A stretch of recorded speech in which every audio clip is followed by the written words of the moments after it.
গ্রামে ছিল মিনা নামে একটি মেয়ে।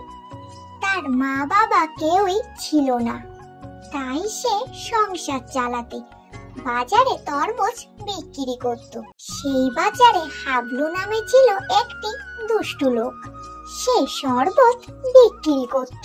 সে বেশি লাভের আশায় শরবতে জল মেশাতো, তাই তার শরবত খেতে খুব একটা সুস্বাদু হতো না। গ্রামের কোনো লোকই তার দোকানে শরবত খেতে আসতো না। অন্যদিকে মিনা রোজ তার জমি থেকে তরমুজ এনে টাটকা টাটকা তরমুজ খুবই কম দামে বাজারে বিক্রি করত। এতে তার তরমুজ বাজারের সকলের খুবই পছন্দ হয়। তরমুজ নেবেন? তরমুজ, ভালো ভালো তরমুজ, লাল লাল টাটকা টাটকা তরমুজ। তরমুজ নেবেন গো? তরমুজ খেতে সুস্বাদু, আসেন দেখে যান। এমনই একদিন তার সবগুলো তরমুজ বিক্রি হয়ে যায় আর মিনা খুশি মনে বাড়ি চলে যায়।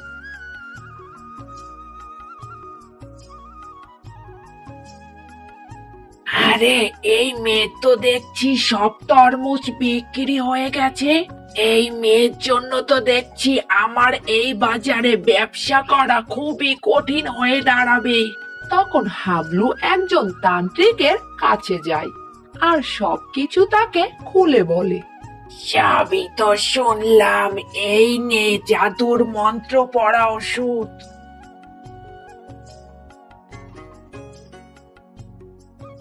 এটা জমিতে ছিটিয়ে দিলে সব তরমুজ নষ্ট হয়ে যাবে, আর কোনোদিনও ওই জমিতে কোনো ফসল হবে না। পরের দিন খুব ভোরে মিনা যখন তরমুজ তুলে বাড়ির দিকে যায়, তখন হাবলু চুপি চুপি মিনার তরমুজ খেতে যায়। আরে, এই তাহলে সেই তরমুজের জমি যেখান থেকে তরমুজ নিয়ে রোজ বাজারে বিক্রি করে অনেক লাভ করে মিনা। দাঁড়া, আজ তোর একটা ব্যবস্থা করছি রে মিনা। তখন সে সব ঔষধ ওই জমিতে ছিটিয়ে দেয়, সেখান থেকে চলে যায়।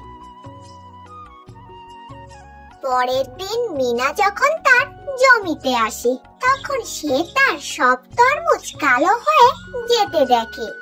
হায় হায়, আমার একই সর্বনাশ হলো গো, এমনটা কি করে হলো? আমার এখন কি হবে গো? আমি কি করে আমার সংসার চালাবো এখন? এরপর সারাদিন কেটে যায়। মিনা মন খারাপ করে বসে বসে কাঁদতে থাকে। দিন পেরিয়ে সন্ধে হয়ে যায়। মিনা তখনও বাড়ি ফিরে যায় না। তখন গাছের ডালে বসে একটি দৈত্য সবকিছু দেখতে পায়। এই মেয়ে এখানে বসে বসে কাঁদছে কেন? দেখি তো আমি এই মেয়ের কি হয়েছে। আরে এই মেয়ে, তুমি এখানে বসে কাঁদছো কেন? তোমার কি হয়েছে আমাকে বলো। আমি খুবই গরিব আর অসহায় একটি মেয়ে। এই পৃথিবীতে আমার কেউ নেই। বাবা রেখে যাওয়া একটা জমিতে তরমুজ চাষ করে কোন রকম করে সংসার চালাতাম, কিন্তু কোনো এক অজানা কারণে আমার তরমুজের সব ফল নষ্ট হয়ে যায়। এখন আমার কি হবে? আমি কি করে আমার সংসারটা চালাবো? তুমি কেঁদো না মিনা, আমি তোমাকে সাহায্য করব। তখন দৈত্য জাদু করে একটি তরমুজের ঘর দেয়। এই যে, এটা হলো জাদু তরমুজের ঘর। এখানে তুমি মজার মজার তরমুজ ও সুস্বাদু তরমুজের শরবত পাবে। এটা শুনে মিনা অনেক খুশি হয় আর মিনা তখনই ঘরের মধ্যে ঢুকে পড়ে। সাথে সাথে তরমুজ বাড়িটি উড়ে মিনার বাজারে গিয়ে পড়ে। বাজারে সবাই তো তরমুজ বাড়ি দেখে ভীষণ অবাক হয়। মিনা তখন সেই ঘর থেকে বের হয়ে আসে। আর তরমুজের কল ছেড়ে দেয়। এই যে এখানে তোমরা সুস্বাদু তরমুজের জুস পাবে। গ্রামের সবাই খুবই অবাক হয় আর সেখান থেকে তরমুজের শরবত খেতে থাকে। এটা দেখে তো হাবলু পুরোই অবাক হয়ে যায়। আরে আমি তো ওর ক্ষেতে সমস্ত তরমুজ নষ্ট করে ফেললাম, তাহলে ও একটা আস্ত তরমুজের বাড়ি কোথা থেকে নিয়ে আসলো? হাবলুর দোকান আবার আস্তে আস্তে ক্রেতা শূন্য হয়ে পড়ে। তখন সে আবার সেই তান্ত্রিকের কাছে আসে। সাধু মশাই, আপনি যে ওষুধ দিয়েছেন এই ওষুধে তো কাজ করেছে, কিন্তু সেই মিনা মেয়েটা যেন কোথা থেকে একটা তরমুজের বাড়ি নিয়ে এসেছে, আর সেখানে তো শুধু তরমুজ না, তরমুজের শরবতও পাওয়া যায়। আপনি কিছু একটা করেন। তাই নাকি? তরমুজের ঘর? তাহলে তো বিষয়টি খুব একটা স্বাভাবিক লাগছে না। চল তো গিয়ে দেখি। তখন